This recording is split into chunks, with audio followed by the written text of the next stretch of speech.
How could that be? We say it's there. Now, you tell me, how did Muhammad knew this thing? Now, look at what the Quran said. I'm not going to read in Arabic just to make time easy. The Quran said, do not the unbelievers see that the heaven and earth were joined together at one point? Then we separate them asunder, and we made from water every living thing. Wouldn't they then believe? Now, we know today, from the common origin of science, it used to be the three elements bind together, and then it spew. The Quran said, do they not see? How do they see? With their telescope. They go to the space. Haven't they seen that the three elements were bound together? Then we separate them.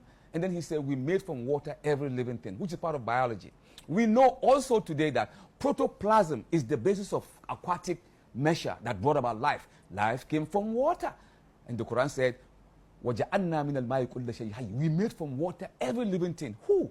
How could the messenger in the desert, far from any knowledge, be able to tell us today, which modernity knew all these things through painstaking research, that the universe used to be, bind together, and then it blasted, and then, life came from water? How could Muhammad knew all these things? So these are some of the things that we show mankind. In fact, when they took it to, MIT, Massachusetts Institute of Technology, in Boston, we showed them the model of the, the Quranic word.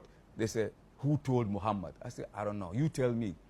Looking at the era that he came from, there was nothing like pen, nothing. How did he know all these things? It's got to be an inspiration that was revealed unto him. And today, we are seeing that. And the Quran confirmed that by saying, وَيَرَى الَّذِينَ أُوتُوا الْعِلْمَ الَّذِي أُنزِلَ إِلَيْكَ مِنْ رَبِّكَ هُوَ الْحَقِّ.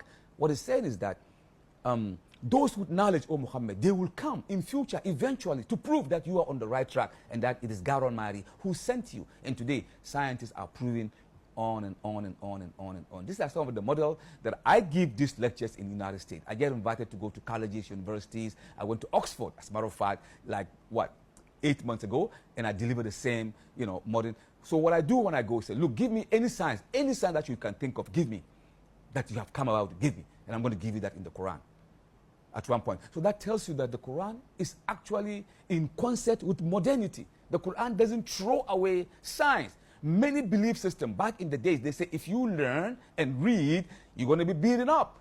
The time of St. Augustine, if you are reading the Bible more and more, you want to do it on your own. They say no, because Adam, as a result of knowledge, he sinned.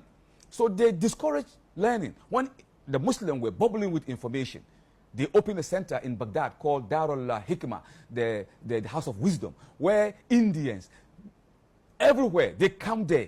Because at that time, the Arabic language was the lingua franca of technology. We discovered mathematics.